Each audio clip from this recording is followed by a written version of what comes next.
안녕하세요. 2025년 11월 16일 정다문교회 주일 예배에서 우리가 함께 나눴던 말씀이죠.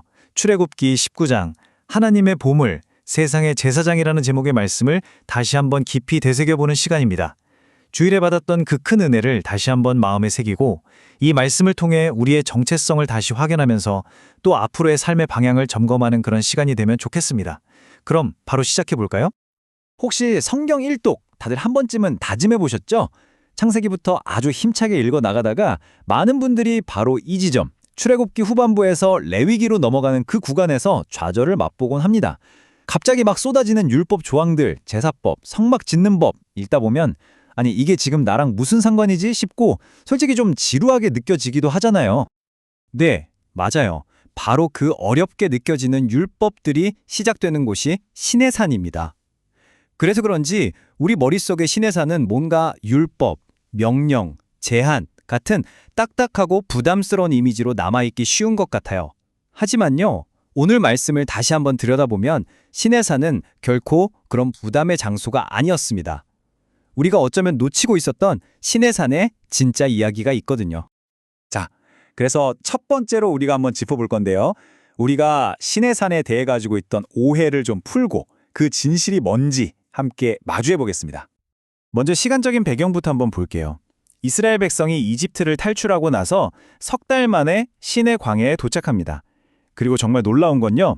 여기서 잠깐 머물다 가는 게 아니라 무려 1년이라는 아주 긴 시간 동안 머무르게 된다는 거예요. 여긴 그냥 지나가는 경유지가 아니었던 거죠. 바로 이 1년의 시간 동안 율법이 주어졌기 때문에 시내산은 우리를 막 옥죄는 하나님의 법, 공의, 심판, 이런 이미지가 굉장히 강하게 남아있어요. 하지만 하나님께서 이스라엘 백성을 이곳으로 부르신 첫 번째 이유는 사실 그게 아니었습니다. 여기서 정말 흥미로운 점이 하나 있는데요. 이 시내산이 사실은 몇 달 전 모세가 떨기나무 불꽃 가운데서 하나님을 처음 만났던 바로 그 호렙산과 같은 장소라는 거예요. 기억나세요? 그때 하나님께서 모세에게 약속하셨어요. 이스라엘 백성을 이끌고 바로 이 산으로 돌아와서 나를 예배하게 될 거다라고 분명히 말씀하셨죠. 그러니까 핵심은 바로 이겁니다. 시내산은 율법을 주려고 부른 장소가 아니라 하나님께서 모세에게 하셨던 그 약속을 정말 신실하게 지키셨다는 걸 보여주는 증거의 장소이자 은혜의 장소였던 거예요. 율법 이전에 약속의 성취가 먼저 있었습니다. 이 사실이 우리 신앙에서 정말 중요한 원리를 보여주는데요. 그건 바로 은혜가 율법보다 항상 앞선다는 겁니다. 모세가 시내산에 올랐을 때 하나님이 하신 첫 말씀을 한번 떠올려 볼까요? 자, 이제부터 이거 지켜 하면서 율법 조항부터 쫙 내비셨나요? 아니죠. 내가 너희를 위해 뭘 했는지 기억해 봐. 내가 너희를 어떻게 독수리 날개로 업어서 여기까지 데려왔는지 너희가 봤잖아. 이렇게 먼저 베푸셨던 그 놀라운 은혜를 다시 한번 기억나게 해주셨어요. 바로 이거예요. 우리 신앙의 출발점은 내가 뭐 해야 한다는 율법이 아니고요. 내가 하나님께로부터 무엇을 받았다는 은혜입니다. 그러니까 우리 신앙생활은 이거 해야만 해라는 부담감이 아니라 와, 내가 이런 사랑을 이미 받았구나 하는 감사함에서 시작되는 거죠. 하나님께서 아무 조건 없이 우리를 먼저 선택하시고 구원하셨다는 사실, 바로 이 은혜라는 반석 위에 우리의 모든 것이 세워지는 겁니다. 하나님께서 자신을 비유하신 이 독수리 날개라는 표현, 정말 깊은 의미가 담겨 있죠. 외부의 적으로부터 새끼를 지키는 보호자의 모습, 또 둥지에서 떨어지는 아기 독수리를 쏜살같이 날아가서 낚아채는 구조자의 모습, 그리고 끝까지 책임지고 먹이고 훈련시키는 양육자의 이미지가 전부 다 담겨 있어요. 하나님은 바로 그런 분이라고 스스로를 우리에게 소개하고 계신 거예요. 자, 이렇게 놀라운 은혜 위에 이제 하나님께서는 우리에게 완전히 새로운 정체성 세 가지를 선물로 주십니다. 이 세 가지 이름은 그냥 옛날 이스라엘 백성에게만 주어진 게 아니고요. 오늘 이 말씀을 듣는 우리 모두에게 하나님이 주신 새로운 이름입니다. 그건 바로 특별한 소유, 제사장 나라, 그리고 거룩한 백성입니다. 첫 번째, 특별한 소유. 히브리어 원어로는 세굴라라고 하는데요. 이게 그냥 내 것, 이 정도의 의미가 아니에요. 왕이 가진 수많은 재산 중에서도 진짜 특별히 아껴서 개인 금고에 딱 넣어두는 최고의 보물을 뜻하는 단어거든요. 이게 뭘 의미할까요? 명확합니다. 여러분의 가치는 이번 주 실적이나 다른 사람의 평가에 달려있지 않다는 거예요.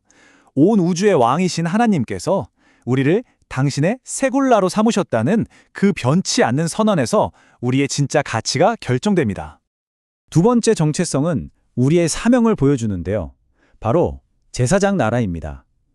제사장이 죄인과 하나님 사이를 연결하는 중보자 역할을 하잖아요. 그것처럼 하나님께서 우리를 통해서 이 죄로 가득한 세상이 하나님께 나올 수 있는 다리, 즉 복의 통로로 삼으셨다는 정말 놀라운 선언입니다. 그런데 여기서 정말 중요한 포인트가 있어요. 이 제사장의 사명을 감당하는 방식입니다. 세상은 힘과 강압으로 자기 뜻을 이루려고 하죠. 하지만 우리의 영원한 대제사장이신 예수님은 섬김과 희생 그리고 자비의 방식으로 우리를 구원하셨습니다. 우리도 마찬가지로 그분의 방식을 따라야만 이 귀한 사명을 감당할 수 있다는 겁니다. 그래서 세 번째 정체성이 자연스럽게 따라옵니다. 바로 거룩한 백성입니다. 제사장 나라가 우리의 사명, 즉 무엇을 하는가에 대한 답이라면 거룩한 백성은 그 사명을 어떻게 감당하는가에 대한 답이에요. 거룩, 다시 말해서 세상의 가치관과 구별된 삶을 통해서만 우리는 이 세상에 하나님의 영광을 드러내는 제사장 역할을 할 수 있는 거죠. 이렇게 감격적인 정체성을 부여받고 나서 이스라엘 백성들이 네, 우리가 다 행하겠습니다 하고 기쁘게 화답했을 때 갑자기 분위기가 확 반전됩니다. 하나님께서 다가오라는 초청과 동시에 다가오지 말라는 경고를 함께 주시거든요. 한번 보세요. 하나님은 분명히 독수리 날개로 업어서 내게로 인도했다고 우리를 부르셨잖아요. 그런데 동시에 산 주위에 경계를 정하고 그 선을 넘어오면 반드시 죽을 것이라고 경고하세요. 이 두 메시지가 언뜻 보면 정면으로 충돌하는 것처럼 보입니다. 아니 도대체 왜 그러셨을까요? 이것은 하나님의 변덕이나 거절이 아니었어요. 오히려 우리를 보호하시려는 은혜의 울타리였습니다. 아름다운 불꽃에 가까이 다가간 나방이 결국 타서 죽는 것처럼 죄인인 우리가 하나님의 그 압도적인 영광을 그대로 마주하면 소멸될 수밖에 없거든요. 이 경계에서는 우리를 지키시는 하나님의 사랑인 동시에 우리가 얼마나 거룩하신 분 앞에 서 있는지를 깨닫게 하는 장치였던 겁니다. 자, 이 모든 말씀을 다시 마음에 새기면서 이제 우리의 삶으로 한번 돌아와 봅시다. 이 놀라운 은혜와 사명을 가지고 우리는 이번 한 주를 어떻게 살아가야 할까요? 하나님의 몸을 제사장 나라, 거룩한 백성. 이 정체성 너무나 영광스럽지만 솔직히 동시에 너무 무겁게 느껴지기도 합니다. 이렇게 연약한 우리가 어떻게 이 막중한 사명을 감당할 수 있을까요? 그 해답은 우리 자신에게 있지 않습니다. 우리 힘으로는 절대 불가능하죠. 하지만 우리를 하나님께로 온전히 인도하시는 영원한 대제사장, 바로 예수 그리스도께서 계십니다. 우리는 그분을 따라갈 때 그분 안에서 이 모든 사명을 감당할 힘과 지혜를 얻게 되는 겁니다. 이제 말씀을 마무리하면서 우리 함께 결단하면 좋겠습니다. 이번 한 주 세상의 제사장으로 살아가기 위해서 구체적으로 무엇을 다짐하시겠어요? 누구를 어떻게 섬기시겠습니까? 또 누구를 위해 기도하면서 하나님과 그 사람 사이에 다리가 되어 주시겠습니까? 세상의 방식과 구별되기 위해 내 삶에서 무엇을 내려놓고 거룩을 실천하시겠습니까?